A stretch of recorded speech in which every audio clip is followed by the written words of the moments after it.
इस कार्यक्रम के पुण्यार्जक हैं आभा विनय जैन, मैत्री विवेक जैन, बेबी अविष्का जैन, पुत्री एवं दामाद Ayushi Shri Sambhav Jain Delhi, web tex fabrics private limited Ahmedabad Gujarat.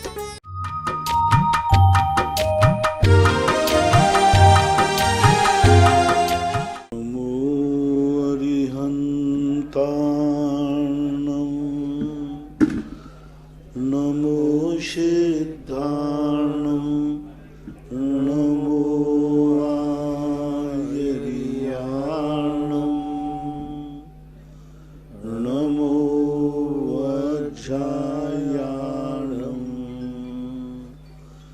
नमो लोये सवशाहूणम्।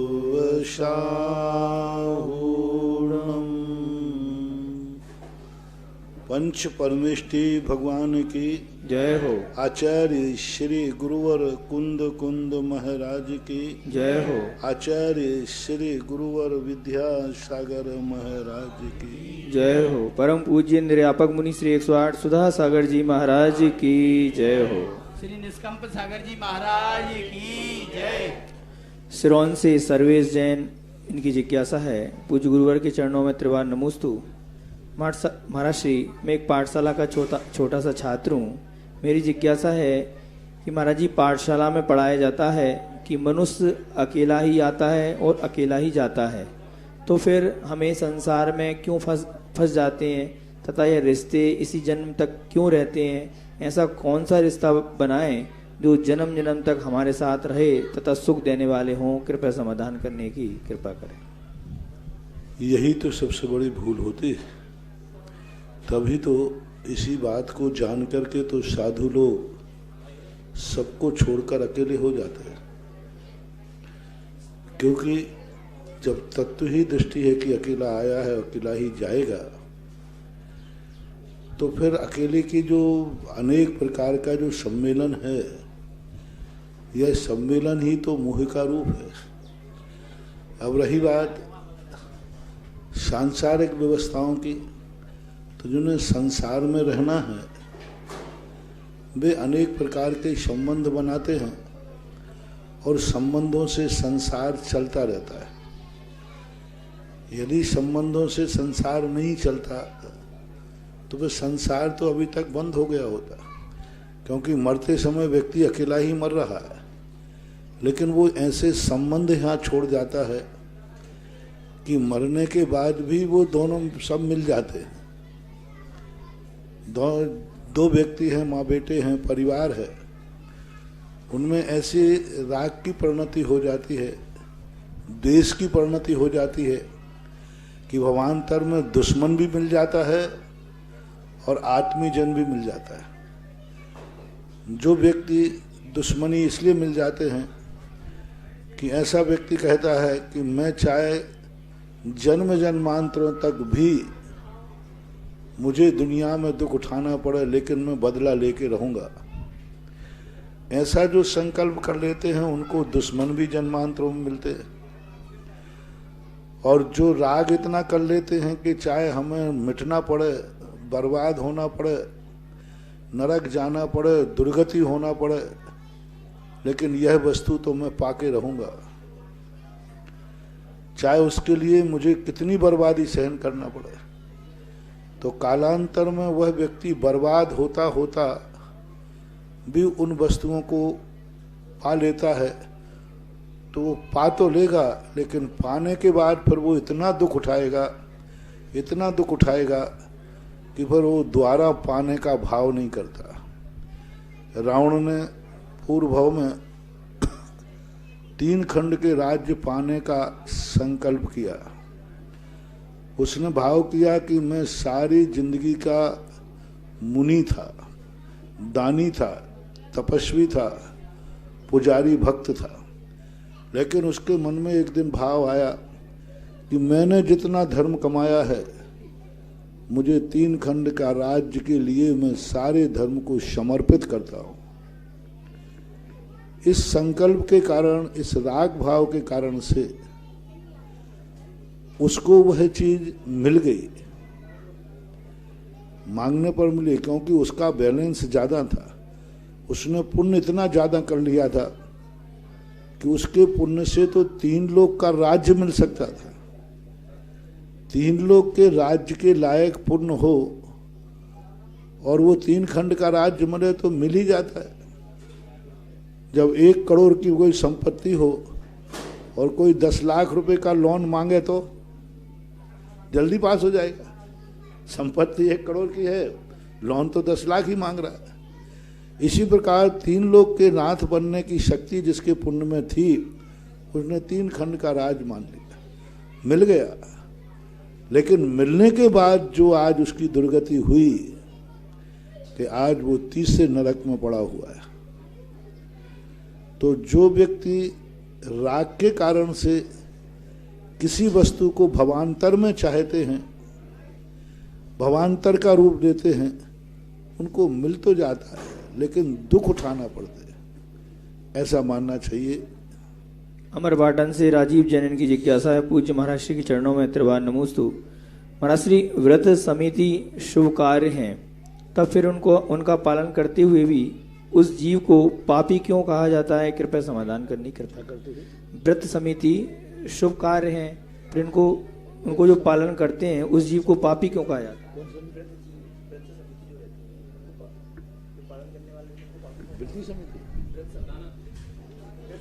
व्रत समिति, अच्छा व्रत अलग समिति, व्रत समिति, गुप्ती समिति, ये सब पालन करते हुए को पापी कौन कहता है? कोई नहीं कहता। जब व्रत समिति धर्म पालन कर रहा है तो संसार में कोई व्यक्ति पापी नहीं कहता, उनको धर्मात्मा कहते लोग। ललितपुर से सीलचंद जी अनोरा, इनकी जिज्ञासा है, पूज्य गुरुवर के चरणों में त्रिवार नमोस्तु। महाराज जी, मेरी जिज्ञासा है कि स्त्री पर्याय को निंदनीय क्यों कहा गया है? कि गुरुवर, निंदनीय का अर्थ क्या है? अगर स्त्री नहीं तो तीर्थंकर मुनि महाराज कहाँ से होते? और स्त्री के द्वारा ही चौक पूरा जाता है, मंगल कलश की स्थापना की जाती है, तो कृपया समाधान करने की कृपा करें। स्त्री की तो निंदा की गई, माता की तो नहीं की गई। बड़े गजब लोग आप लोग। स्त्री की निंदा की गई, माता की निंदा नहीं की गई। तुम सदा माता के रूप में रहो ना, कौन निंदा करेगा? नारी की निंदा की गई है, माता की, बहन की, पुत्री की निंदा नहीं की गई। नारी के अनेक रूप होते। नारी खतरनाक है, माता खतरनाक नहीं है, बहन खतरनाक नहीं है, पुत्री खतरनाक नहीं है। नारीपना जो जागता है वह खतरनाक है। और स्त्री पर्याय में क्या बाधाएं हैं, ये मुझसे ज्यादा तो खुद अपनी आत्मा से पूछ लो ना। कितने प्रकार की परेशानियां, कितने प्रकार की स्वतंत्रता तुम्हारी जिंदगी में कितनी है, भय आदि कितने तुम्हारे अंदर विकल्प हैं, शारीरिक परिस्थितियां तुम्हारे जीवन में कितनी हैं। आप कोई एक नियम, भगवान के दर्शन तक का नियम जीवन भर निर्विकल्प नहीं पाल सकते। अब निंदनीय को मैं क्या कहूं? यदि तुमने ले लिया कि बिना भगवान के दर्शन के 8 वर्ष अंतर मुहूर्त में नियम ले लिया कि भगवान के बिना दर्शन के मैं भोजन नहीं करूंगी, तो कहां पड़ेगा नियम? महीने में 3 दिन 4 दिन तो बंद होना ही है। वहां तो तुम मंदिर के अंदर ही जा ही नहीं सकोगे। यही तो सबसे बड़ा निंदनीय है। कोई भी व्रत आदि धर्म आदि करते हो, उसमें अनेक शारीरिक पर्याय एक ऐसी पर्याय है जिस पर्याय को बांधते समय व्यक्ति छल कपट मायाचारी से बांधता है।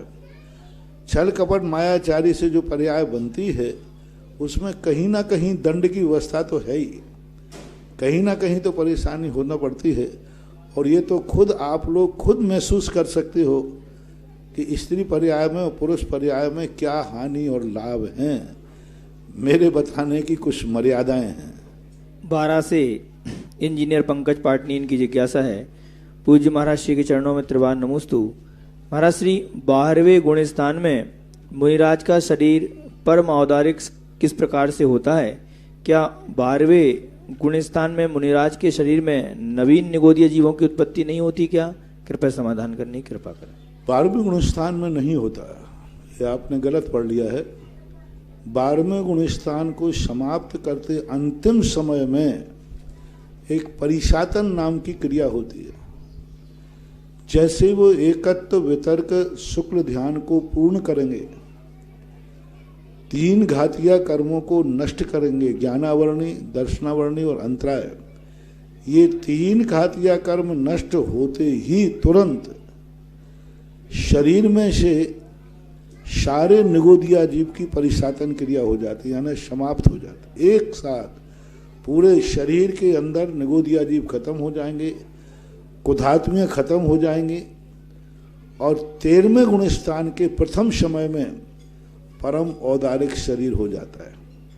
12वें गुण स्थान में नहीं, 13वें गुण स्थान के प्रथम समय में पूरे शरीर में अब उनके लिए आहार की जरूरत नहीं है, उनका शरीर में सड़न गलन आदि नहीं होगा, कोई भी निगोदिया आदि जीव नहीं होते। वो एक पूर्ण कोटि 8 वर्ष अंतर मुहूर्त कम बिना आहार के किसी भी रूप में वह सुरक्षित जैसा है वैसा ही रहेगा। नख केश में भी वृद्धि नहीं होती। पहले उसके 12वें गुण स्थान तक नख केशों में वृद्धि हो रही थी, अब ना तो नख बढ़ेंगे, ना केश बढ़ेंगे, ना पलक का आँख का टिमकार होगा और ना ही हमें श्वास लेते हुए वो दिखेंगे। उनकी श्वास की क्रिया नासिका से बंद होकर के नाभि से लेकर के यहाँ से निकलना शुरू हो जाती है। वो नाभि नासिका से श्वास नहीं लेते, वो सीधे ब्रह्मरंध्र से श्वास आती है और वहीं से जाती है। सर्वांगीण रूप से उनकी जो तालु रंध्र आदि बिना बोले बिना उनकी आवाज़ हमें सुनाई पड़ती है।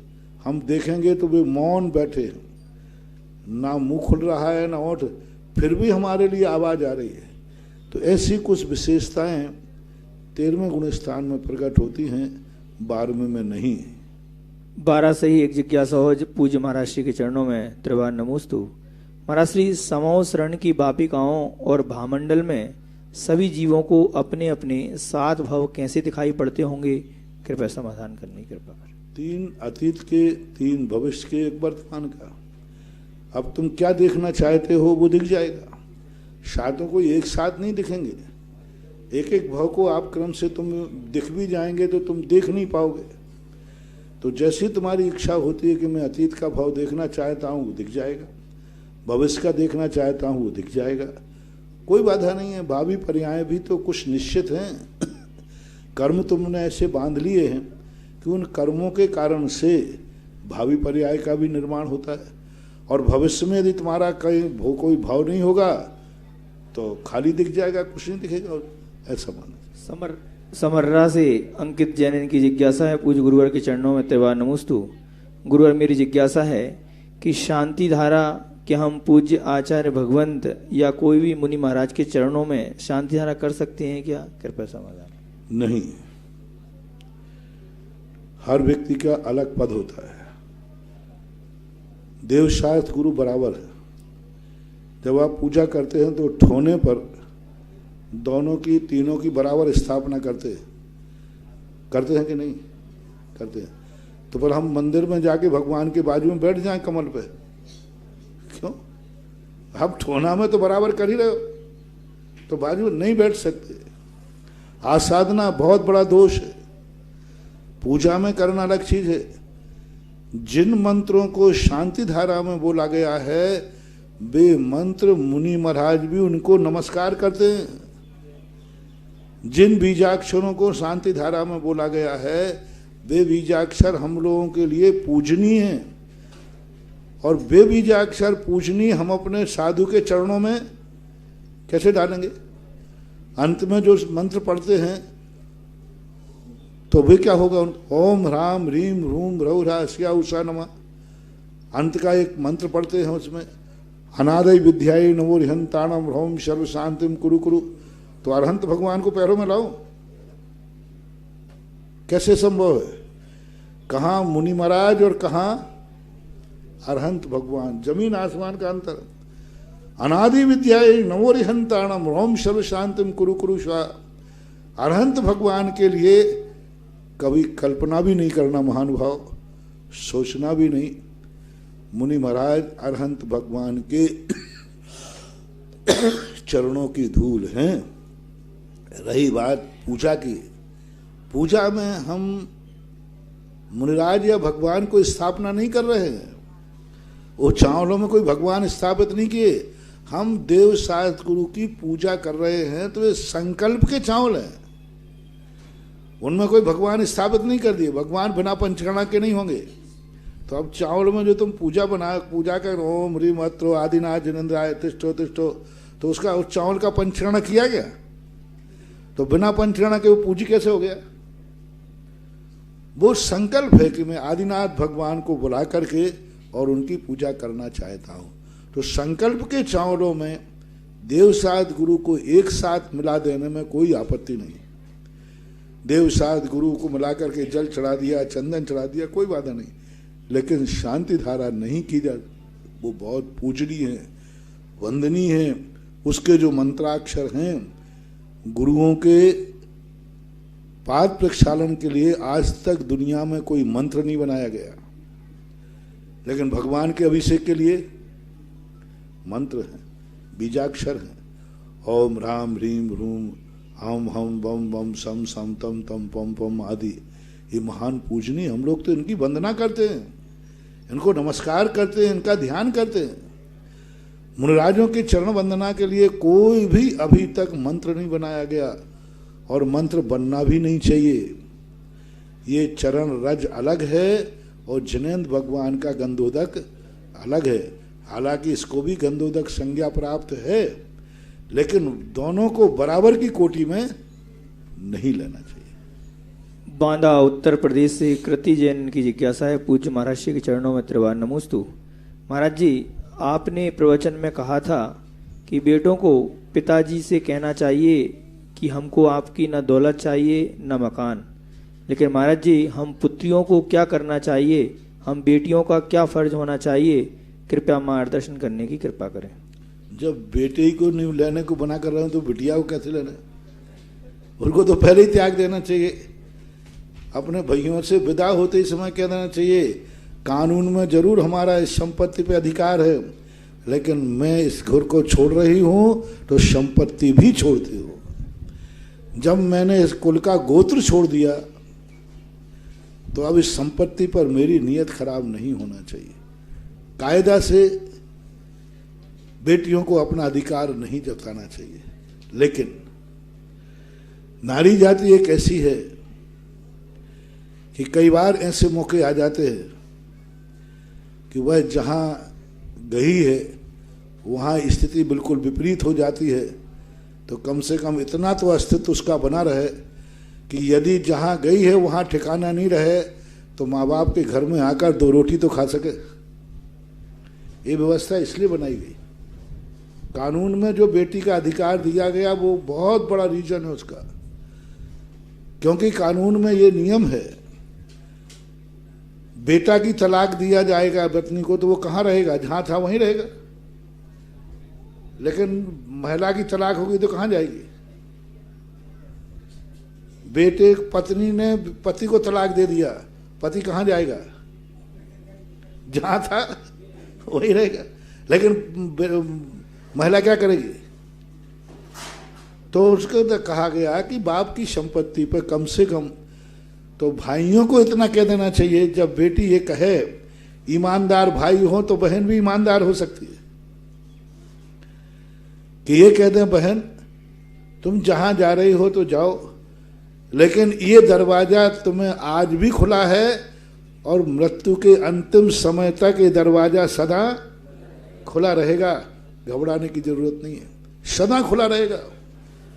तो जब भी आएगी घर में बेटी बन के आएगी, बेटी जैसे रहेगी, बहन जैसी रहेगी। यदि ये वात्सल्य भाव हो जाए तो त्यागने की कोई जरूरत नहीं है। कई बच्चे इतने ज्यादा निकृष्ट हो जाते हैं कि माँ बाप के बढ़ने के बाद बहन के ऊपर कितनी कष्ट आ जाए उसकी तरफ देखते भी नहीं है।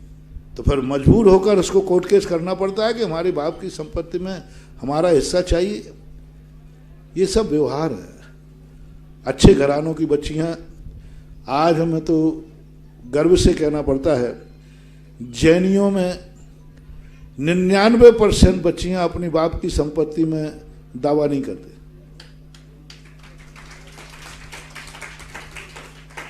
पहले पुरुषों से पूछता हूं, आपके यहाँ बेटी बहन तो है?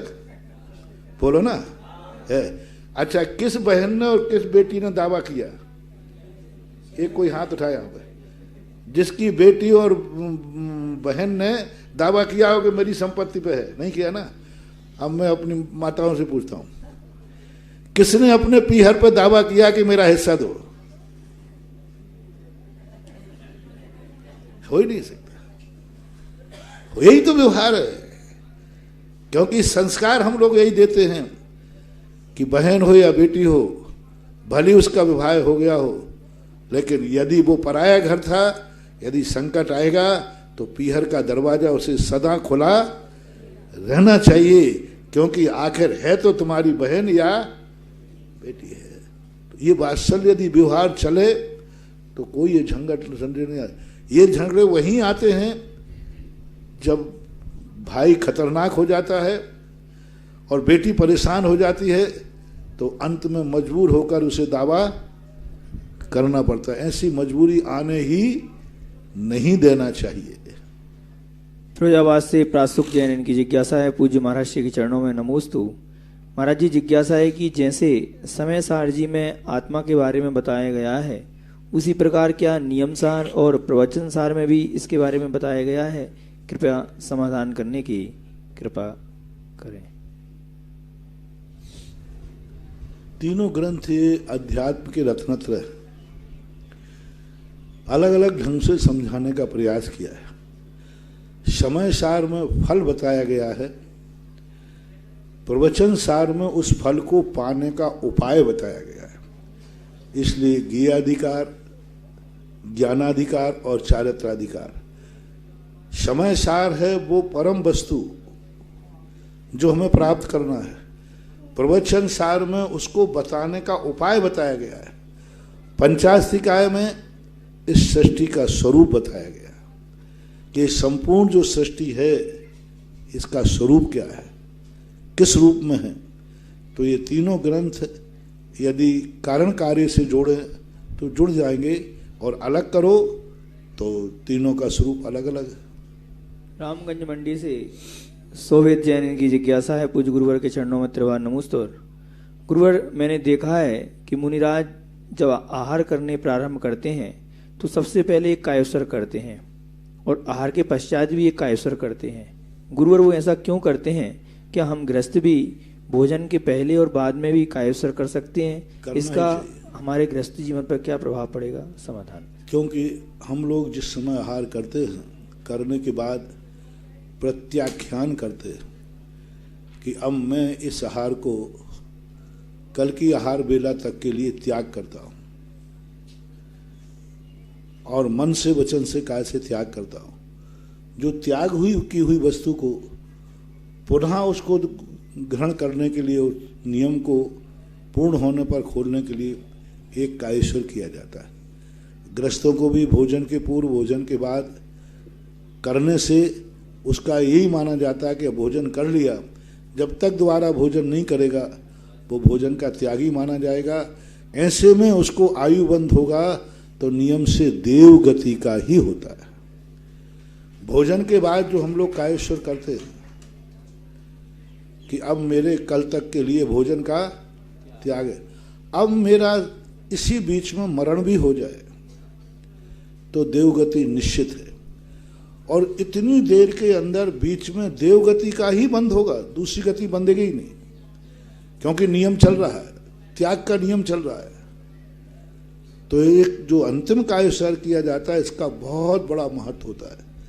24 घंटे के लिए हम दुर्गति से बच जाएंगे, क्योंकि नियम हमारे जीवन में चल रहा है। और प्रारंभ करने के लिए इसलिए करते हैं कि मेरा नियम अपूर्ण हुआ, उसको मैं अब खोल रहा हूं, इसलिए किया जाता है।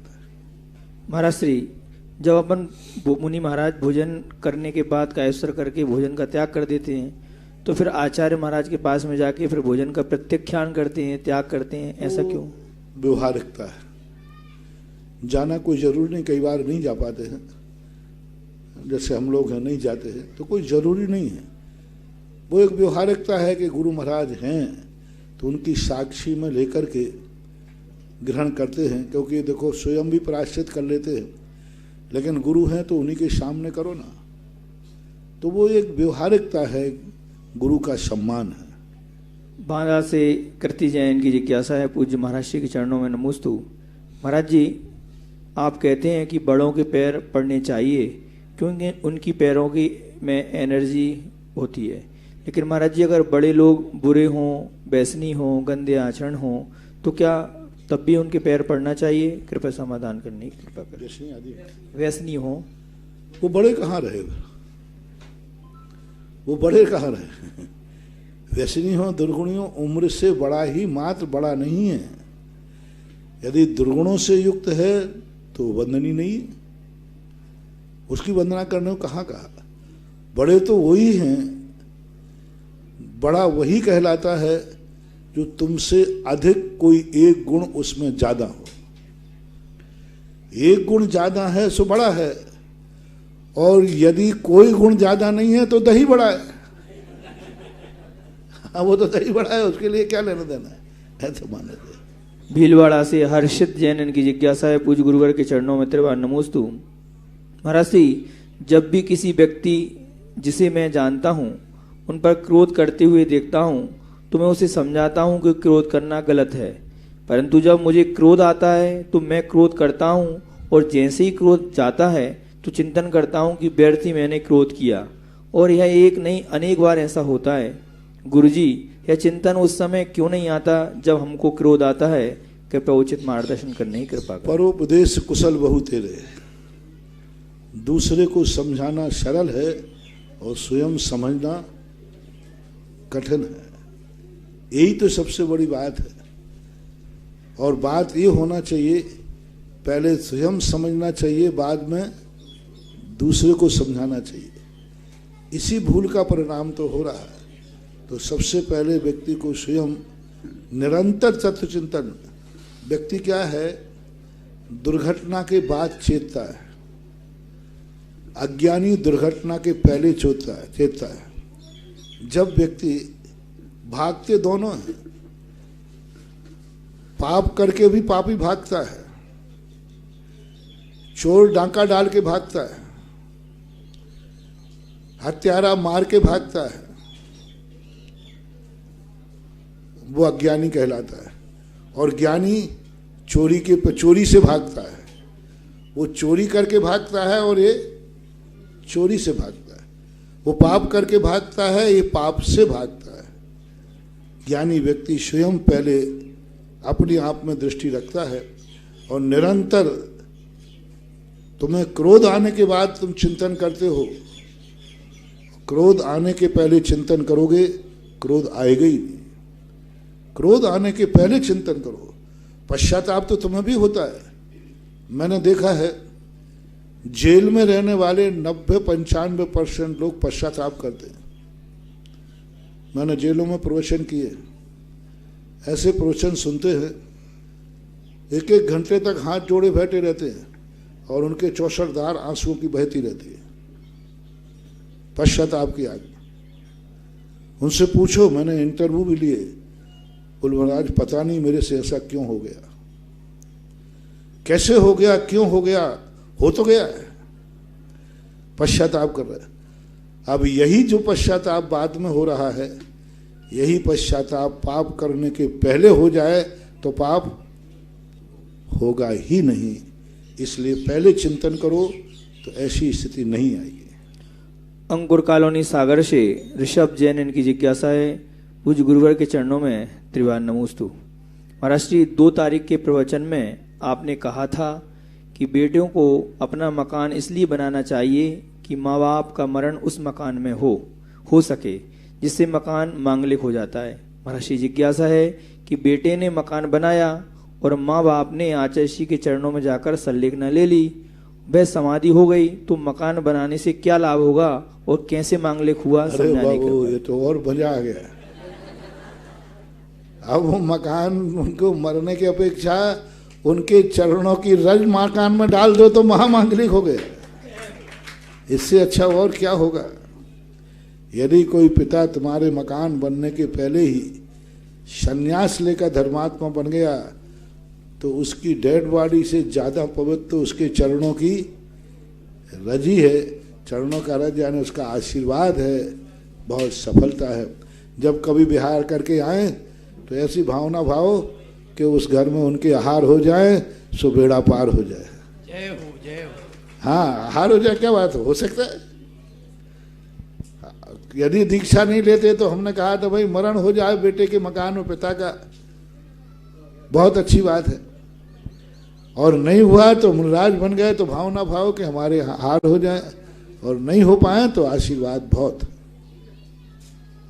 परम पूज्य आध्यात्मिक संत निर्यापक श्रमण मुनि पुंगव सुधा सागर जी महाराज के श्रीमुख से हो रहे जिज्ञासा समाधान को दुनिया के 122 देशों में घरों में बैठकर देख रहे सभी भक्तों की ओर से पूज्य गुरुदेव के चरणों में बारंबार नमोस्तु नमोस्तु नमोस्तु।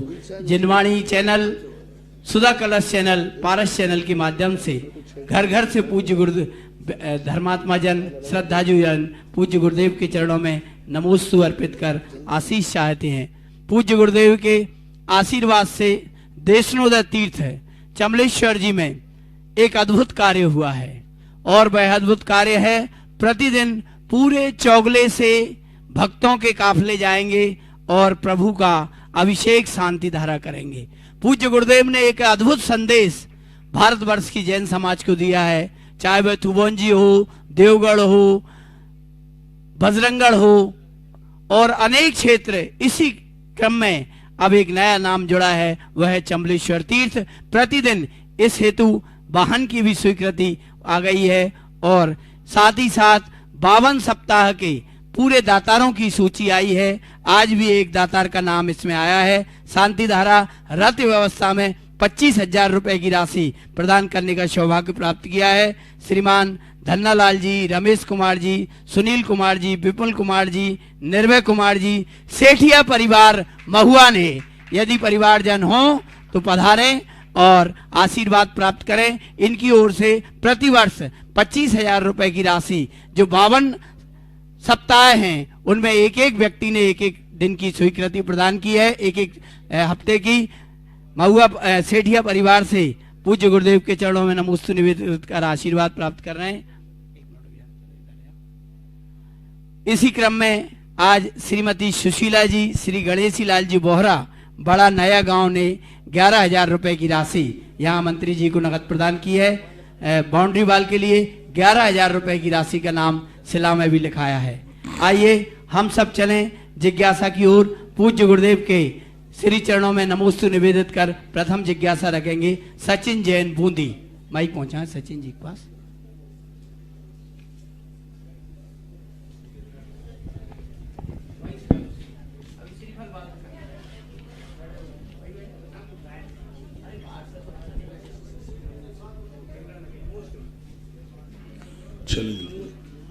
सचिन जी जल्दी नमस्ते महाराज जी, मेरा और मेरे परिवार की तरफ से आपके चरणों में त्रिवार नमस्ते। महाराज जी मेरा प्रश्न है, व्यवहार अच्छा है तो मन मंदिर है, आहार अच्छा है तो तन मंदिर है, विचार अच्छे है तो मस्तिष्क की मंदिर। माइक से सही बोले आप, आवाज नहीं आ रही आपको। व्यवहार अच्छा है तो मन मंदिर है, आहार अच्छा है तो तन ही मंदिर है, विचार अच्छे हैं तो मस्तिष्क मंदिर है, और यही तीनों अच्छे हैं तो पूरा जीवन ही मंदिर है। तो महाराज जी व्यवहार, आहार, विचार, ये तीनों हमारे जीवन का को मंदिर बना सकते हैं क्या, और ये हमारे जीवन में क्या प्रभाव सारी डालते हैं? मंदिर है तो भगवान का मंदिर किस काम का है? ये सुधारवादियों के कथन हैं। सुधारवादी क्या करता है कि मात्र अपने आप को ही सब कुछ बनाना चाहता है। सुधारवादी कहते मैं ही भगवान हूँ, ये आगे ये भी बन जाएगा कि महाराज जब मैं ही भगवान हूँ तो दूसरे भगवान की क्या जरूरत पड़े। तो ये सब बातें कल्पना हैं कि मन अच्छा है तो मन मंदिर है। पहले अच्छा मंदिर मन बनाओ तो सही। मंदिर में कभी कोई बुरा कार्य नहीं होता, उस मन में बुरा कार्य हो गया तो मंदिर की पुनः प्रतिष्ठा होगी।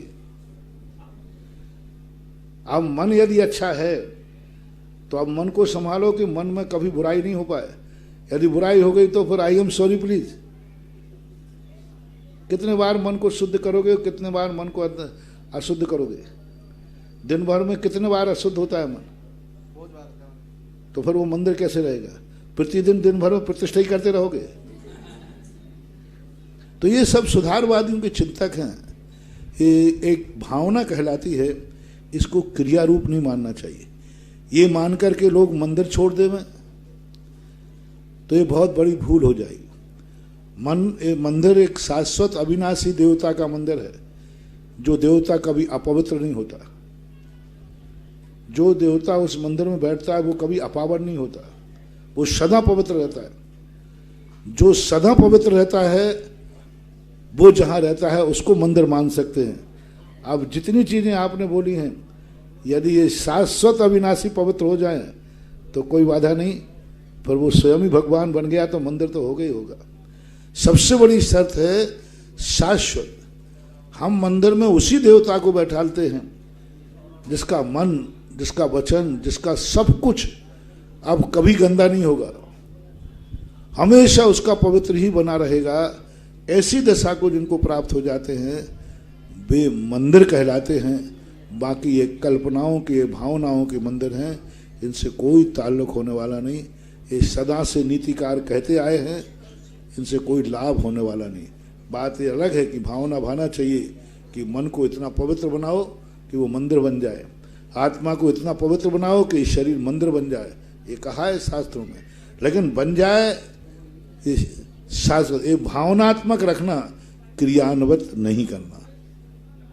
अगली जिज्ञासा रखेंगी शारदा जैन और तैयार रहेंगे सुमन जैन बाकलीवाल। माइक पहुंचा दो भैया वहां सामने, शीघ्रता करें। शारदा जैन और तैयार रहेंगे सुमन जी। दो अलग अलग माइक है ना।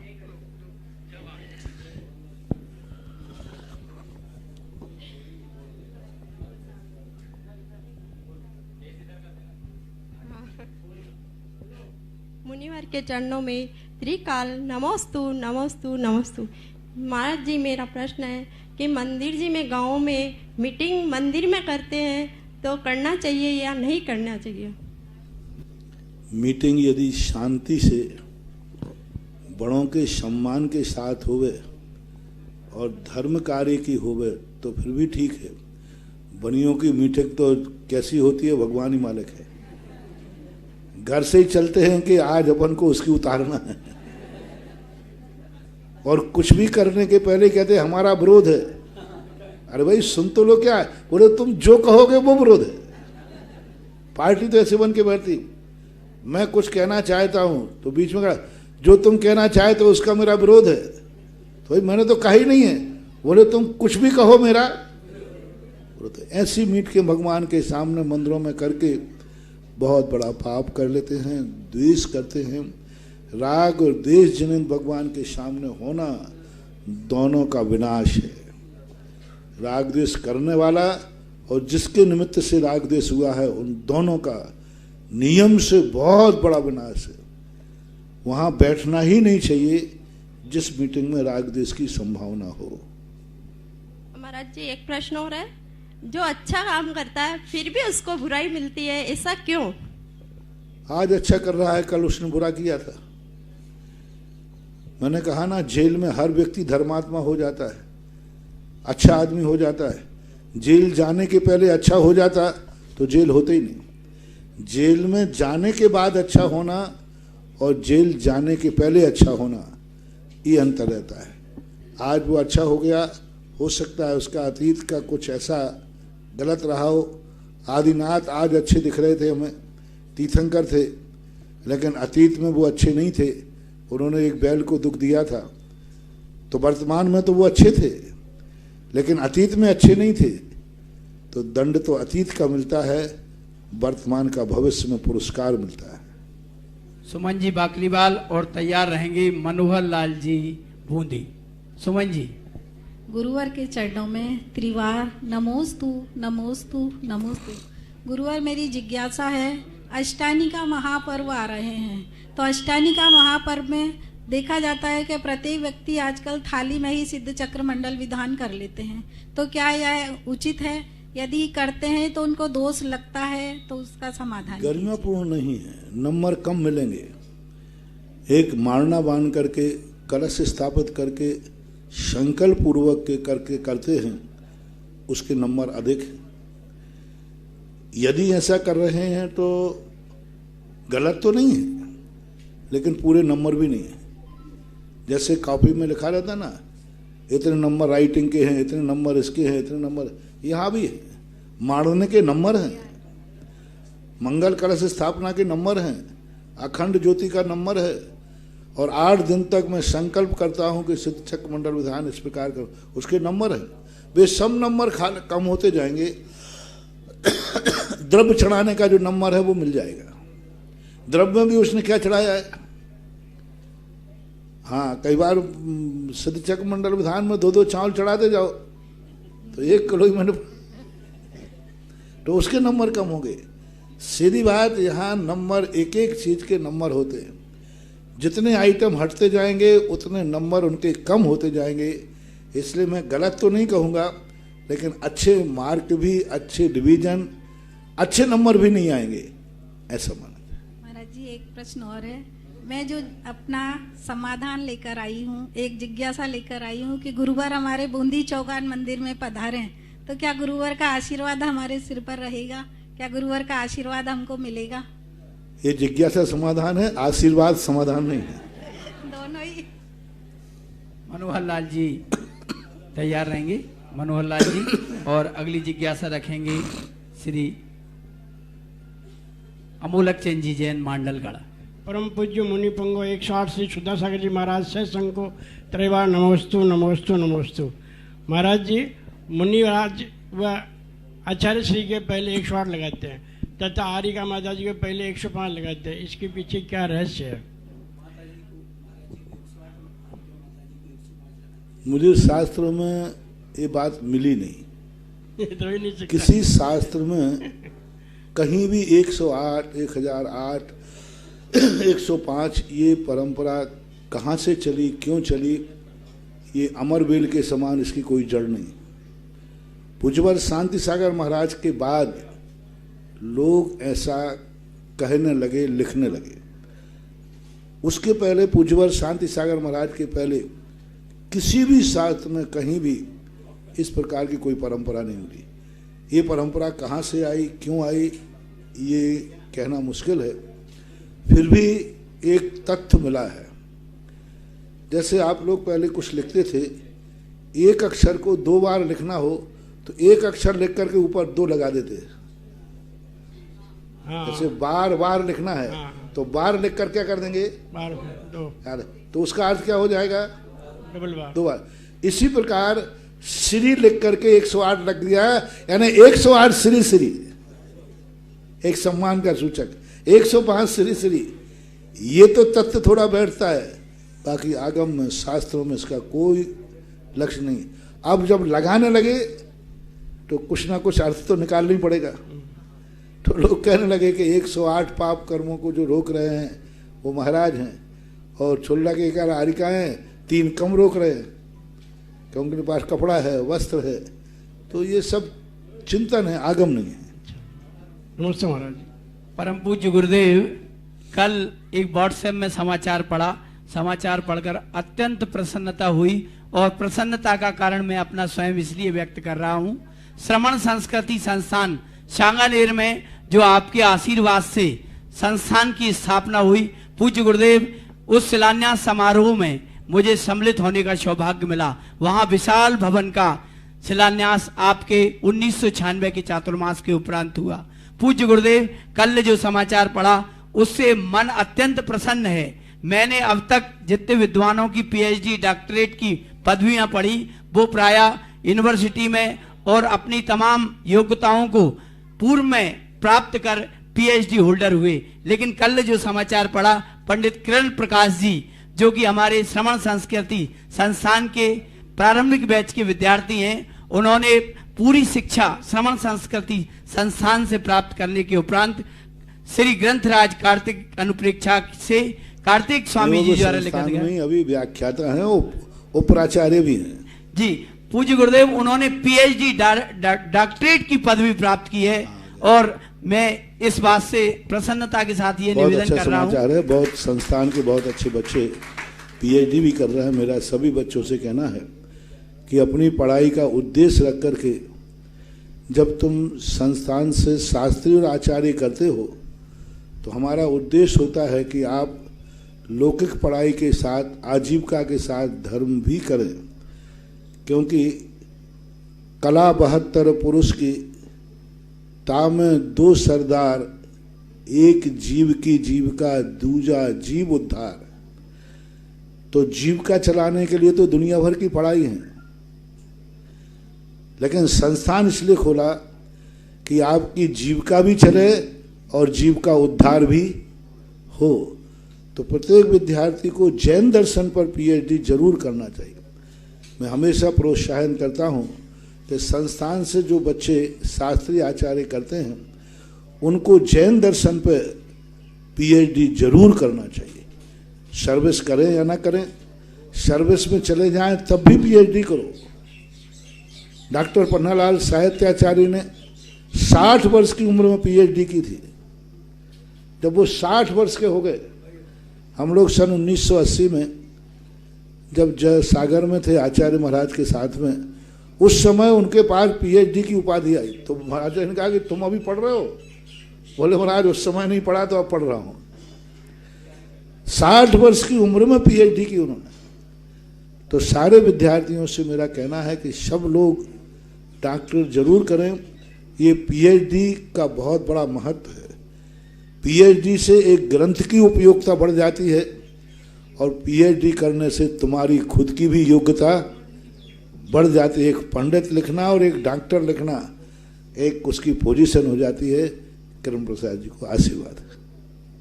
मेरे आराध्य गुरुवर के चरणों में बारंबार नमोस्तु नमोस्तु नमोस्तु।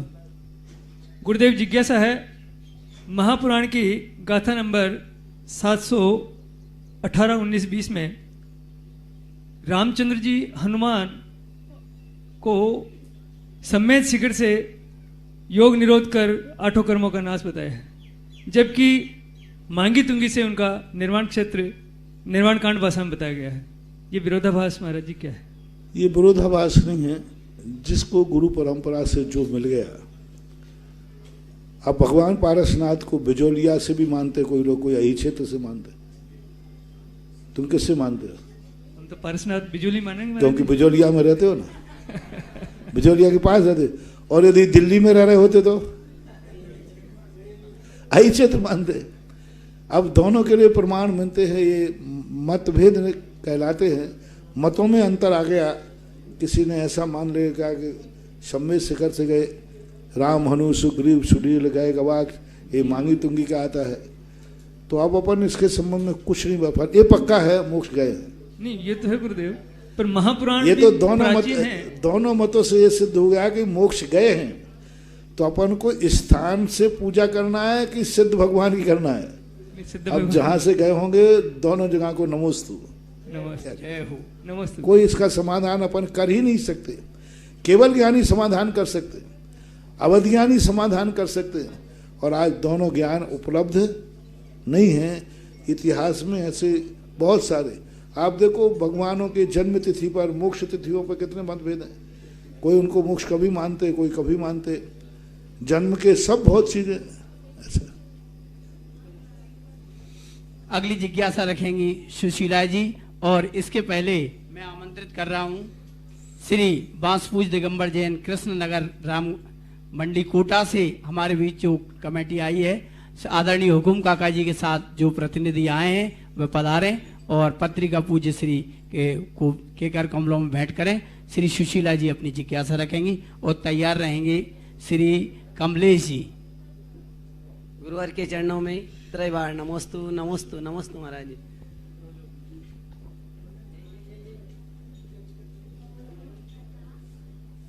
आ जाएं काका जी, इधर आ जाएं। कोटा जैन समाज के अध्यक्ष श्री विमल जी नानता इधर पधारें और समाज के साथ इस पत्रिका का विमोचन करें। आदरणीय हुकुम काका जी, श्री विमल जी नानता जी और समस्त पदाधिकारीगण।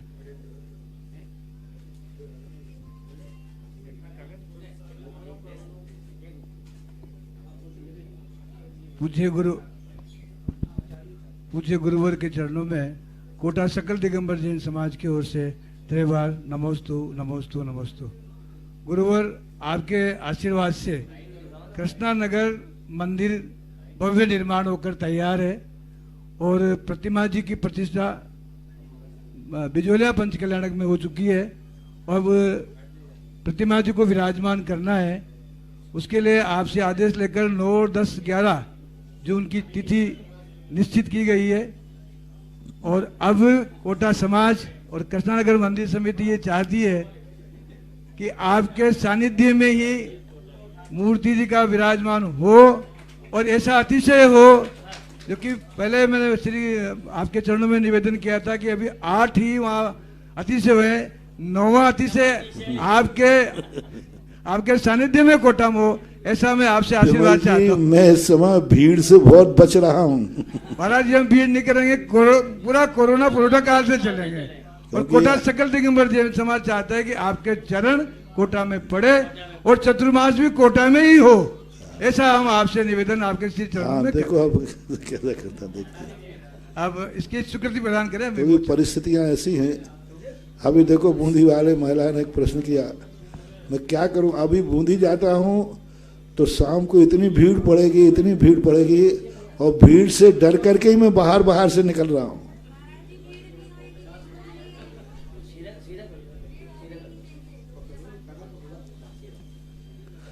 चलेंगे। सुशीला जी जिज्ञासा रखेंगी और तैयार रहेंगे श्री मुकेश जी। नमोस्तु महाराज जी, नमोस्तु नमोस्तु महाराज जी। जीव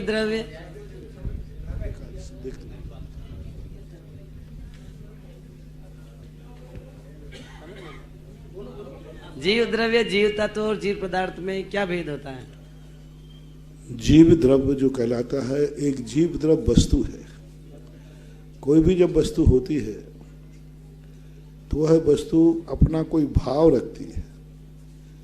जैसे अपन जीव हैं, अब जीव का जो भाव चल रहा है वो तत्व कहलाता है।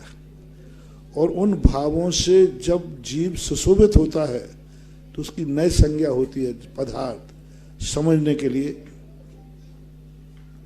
अपन एक जीव हैं और इस समय अपना मनुष्य का भाव है।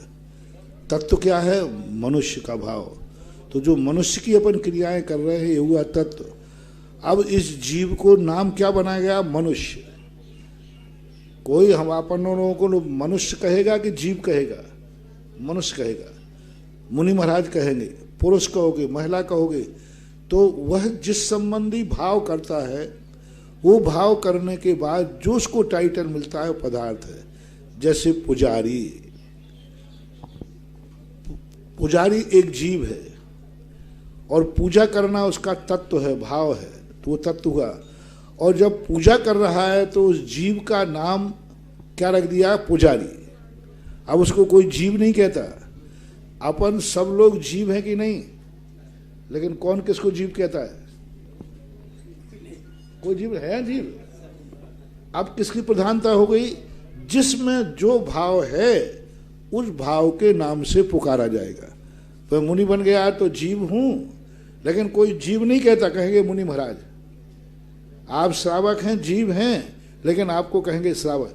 तो जो आपको क्रिया करने के बाद जो पद मिलता है वो पदार्थ है, और जो अपन भाव करते हैं, क्रिया करते हैं, वो तत्व है, और जो करने वाला है जीव वह द्रव्य कहलाता है। ऐसा तीनों में अंतर। जिज्ञासा रखेंगे कमलेश जी और तैयार रहेंगे मुकेश जी जैन महुआ। गुरुर वर्मा गुरु विष्णु गुरु देवो महेश्वर गुरु साक्षात परम तस्मै श्री गुरुवे नमः। गुरुदेव, आज का सीन देखकर यह मालूम पड़ता है कि शायद चौलेश्वर देशनोदय में बैठे हम। तो हमारी जिज्ञासा यह बनती है कि इस बार की दिव्य देशना गुरुदेव आपके सानिध्य में सभी भक्तों को, विश्व के भक्तों को देशनोदय चौलेश्वर से ही मिले।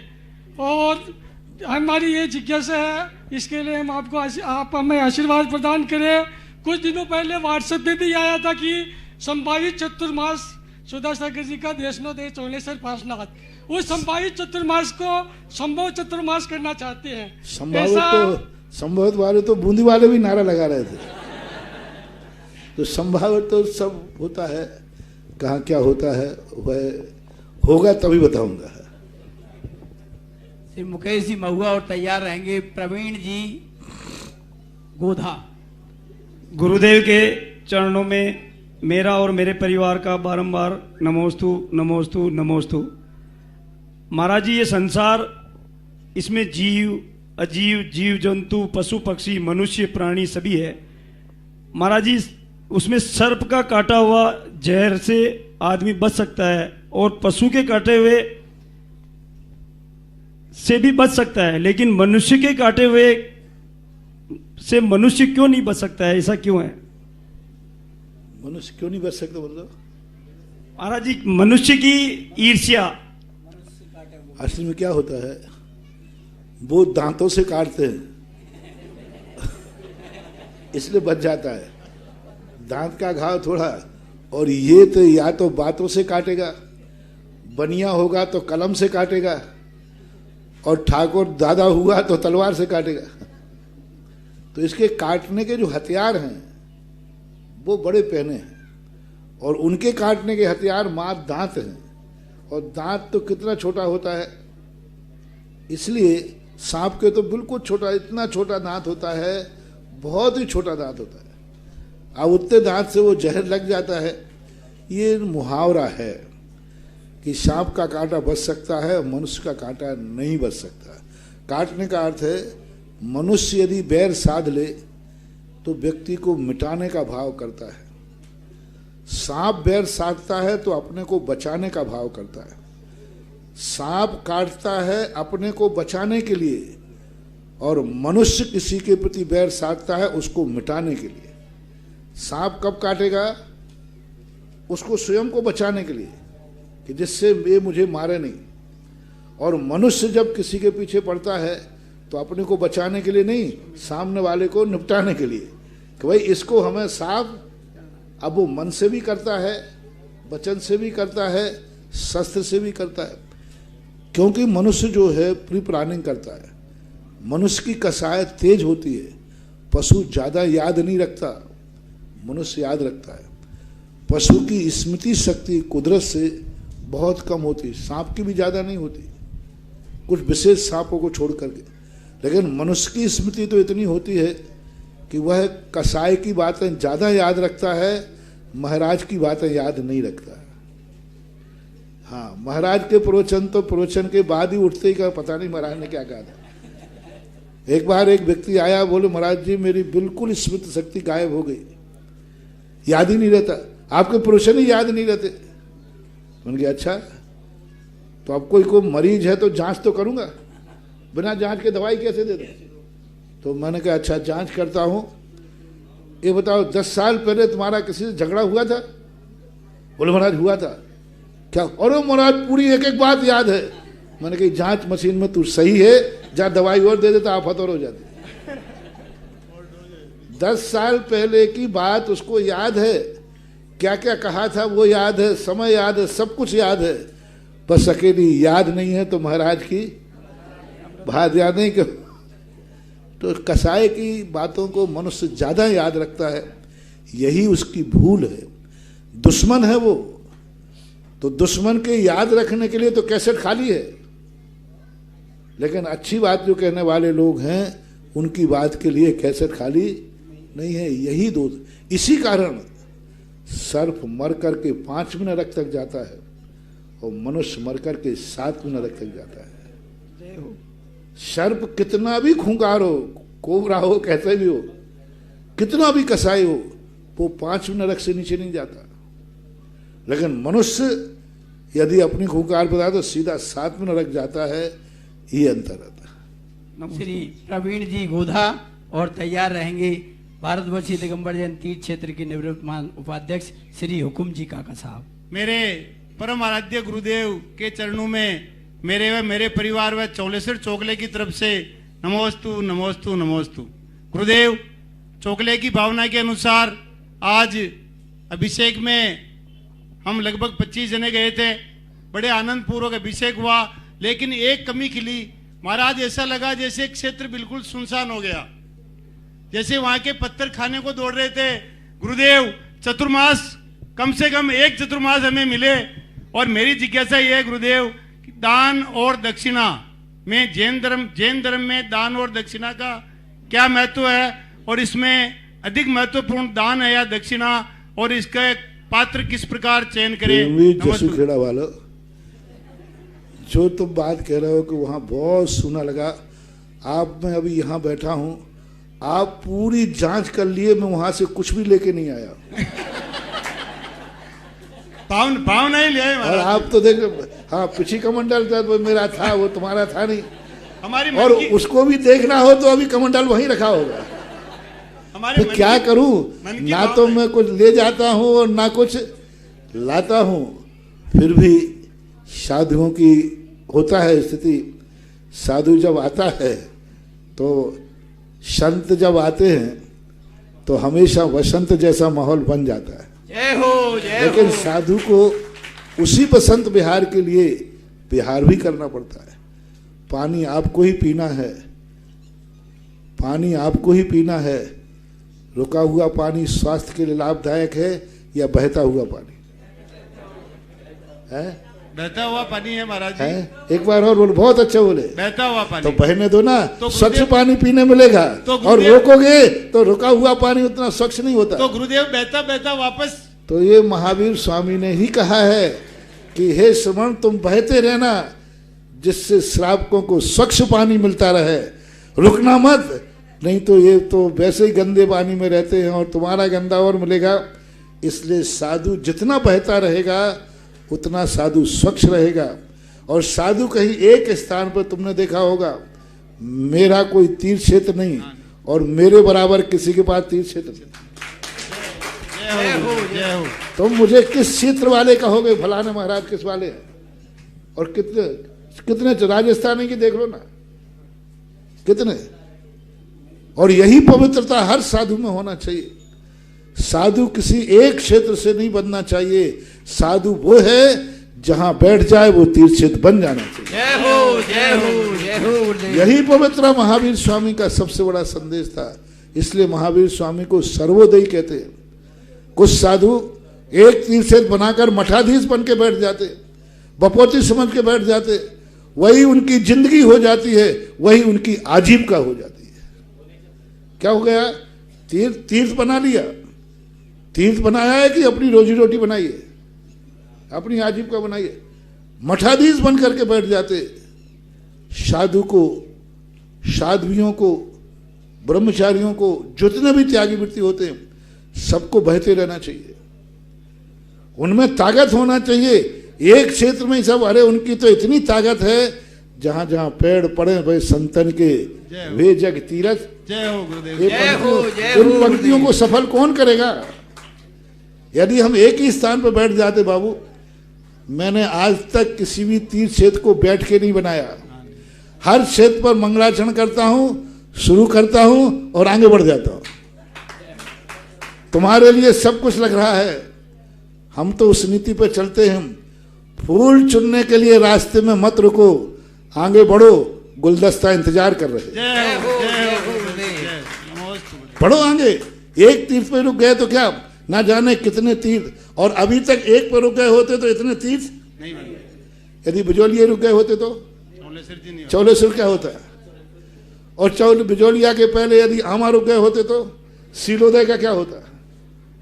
तो ये तो साधु को काम तुम्हें इतना बता के आए हैं। चौलेश्वर में सब मैं आटा दाल रोटी नमक तक रख के आए, नमक तक रखे आए, दाल मसाले रखाए, सब रखाए। अब बना के और खिलाऊं रे, क्या करूं? सब मैं मसाले के रखे आए, कोई भी कमी नहीं है।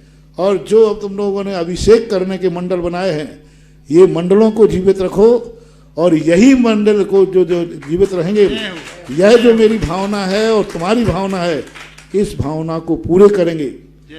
यानी 25 तीर्थ, जहां आज चौलेश्वर के अंदर कोई महाराज नहीं हो तो वहां पुजारी अभिषेक कर रहा था। अब ये भक्तों से जो अभिषेक चालू हुआ है, यही तुम्हारी सारी भावना को पूरी करेगा। और तुम्हारे कहने से, नारियल चढ़ाने से ये नदी लौटती नहीं है, वही भावना एक दिन इस नदी को लौटा भी लाएगी। नारियल और नमोस्तु से हमारे लिए कोई ज्यादा प्रभाव नहीं पड़ता, क्योंकि मैं तो इनसे बहुत बचता हूं। वास्तविक रूप से जो भावना है मेरी कि तीर्थ क्षेत्रों पर मंदिरों में भक्तों से अभिषेक होना चाहिए। बाप को पानी पीना है तो नौकर से नहीं, बेटे के हाथ का मिलना चाहिए। गुरु को जब पानी पीना है तो श्रावक के हाथ से मिलना चाहिए, और भगवान का जब अभिषेक होना है तो भक्त के हाथ से होना चाहिए। मेरा तो सिद्धांत है कि मुनि पद पर श्रावक के हाथ का जिस दिन पानी नहीं मिलेगा उसी दिन समाधि ले लूंगा, लेकिन किसी नौकर के हाथ श्रावक, और पिता को बेटे के हाथ का पानी मिलना चाहिए। भगवान के लिए भक्त अभिषेक करे, नौकर पुजारी लगाने से क्या।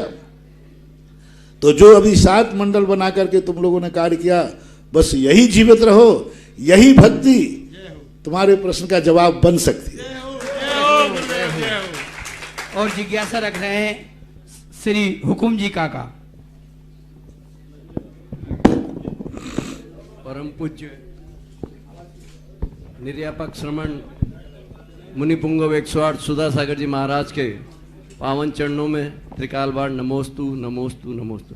पूज्य महाराज श्री, मेरी जिज्ञासा है कि जैन दर्शन में मधु को अभक्ष बताया है, और जबकि पूजा करते हैं तो एक पंक्ति आती है, और 64 रिद्धियों में भी मधुश्रावी रिद्धि का उल्लेख है, तो ऐसा विरोधाभास क्यों है महाराज जी? मधु शब्द जो है ये अनेक अर्थों में आता है, शब्दा नाम अनेक अर्थ है। मधु शब्द वहाँ जो है मिठास का अर्थ है। यहाँ जैसे आपके यहाँ शराब होती है तो पहले शराब का शब्द मद्य लेते थे, तो मध्य का अर्थ होता था मध्यांग नाम का एक वृक्ष होता है, तो मध्यांग पहले किया जाता है ठंडक में, ठंडाई पीते ना आप लोग, तो जो मन को शांत करती है, उत्तेजनाओं को खत्म करती है, उसको मद्य बोलते थे। आज वर्तमान में कुछ वर्षों पहले से मद्य शराब के रूप में प्रयोग होने लगा, और शब्द के दोनों अर्थ लेने गए। पहले पाखंडी बोलते थे साधु को, जो पापों का खंडन करता है, समाप्त करता है, उसको पाखंडी। आज पाखंडी शब्द पाखंडी अर्थ में आ गया, तो समय समय पर शब्द बदल जाते। तो मधुश्रावी अर्थ का अर्थ है वहाँ मीठी, और यहाँ मधु शब्द आज रूढ़ के अर्थ में आया है जीवों का बनाया हुआ छत्ता। तो वो एक अंदर प्रकट होती है जो मुंह में स्वाद आता है, अंदर ही उनको भोजन कैसा भी दे दोगे, जब वो खाएंगे तो उन्हें मधु यानी मिठासता का स्वाद आएगा, मीठा उसमें होगा नहीं। और आज जो मधु है वह मधु जो है बहुत बड़ा सदोष है, इसमें जीव उत्पन्न होते हैं। नाम बदल देने से उसका गुण नहीं बदल जाएगा। नाम अच्छा, निकृष्ट वस्तुओं के अच्छे नाम प्रचलित हो जाते हैं, तो फिर समझते हैं लोग कि ये अच्छा नाम होगा। नहीं, नामों के अलग अलग स्वरूप में अंतर है। आजकल एक बता रहे हैं कि महाराज जी आप आलू त्याग करा दे तो ग्रंथ के लिए, आज आलू पेड़ पर लग रहा है। आलू तो हमने कही वो जो आलू पेड़ पर लगे वो आलू है ही नहीं। अब नाम तुम रख दो, उसके आकार को देख करके, उसके स्वाद को देख करके नाम रखा जा सकता है। आलू का गुण है, आलू का स्वाद है, आलू का कलर है, आलू का आकार है, लेकिन वो आलू नहीं कहलाएगा, वो तो फल है। इसी प्रकार मधु जो है ये मधु नहीं कहलाएगी, मधुश्रावी अलग है और मधु अलग है। नमोस्तु महाराज जी। और अंतिम जिज्ञासा रखेंगी कुसुम दीदी। नमोस्तु महाराज जी, मेरी जिज्ञासा है कि आप लोगों के जीवन में इतनी प्रतिकूलताएं होते हुए भी आप लोगों के चेहरे पे हमेशा मुस्कान बनी रहती है। जय हो जय हो। हम लोगों के थोड़ी सी भी प्रतिकूलता आ जाए तो हम लोग तूफान मचा देते हैं। 2 दिन पहले ही हमने प्रवचन दिया था इस पे। हम उसको मुश्किल माने तब तो चेहरा उतरेगा। जय हो जय हो। हम उसको तो पुरस्कार मानते हैं। शरीर थकता है, शरीर में कंकड़ चुभते हैं, लेकिन अंदर से आनंद आता है। कम से कम इस पंचम काल में भी मैं महावीर स्वामी की आज्ञा मान रहा हूँ। कष्ट होता है, कष्ट होता है, इसमें कोई संदेह नहीं, लेकिन क्लेश नहीं होता, संक्लेश नहीं होता। गर्व होता है कि इस पंचम काल में हीन संगठन में भी मैं परिस्थितियों के अनुसार महावीर की आज्ञा का पालन कर रहा हूँ। बस यह जो भाव है वह मुश्किल को, कितनी भी मुश्किल आ जाए, मन खिन्न नहीं होना चाहिए, शरीर खिन्न तो चलता रहता है। जय हो जय हो। मन की खिन्नता है तो मुश्किल है, शरीर की खिन्नता का नाम मुश्किल नहीं है, ऐसा मान। नमोस्तु महाराज इस जी। तरह से जिज्ञासा समाधान आज यहाँ पूर्ण हुआ। आइए, गुरु मित्र कक्ष का मतलब क्या होता है? इस कार्यक्रम के पुण्यार्चक थे आभा विनय जैन, मैत्री विवेक जैन, बेबी अविष्का जैन, पुत्री एवं दामाद Ayushi Shri Sambhav Jain Delhi, web tex fabrics private limited, Ahmedabad Gujarat.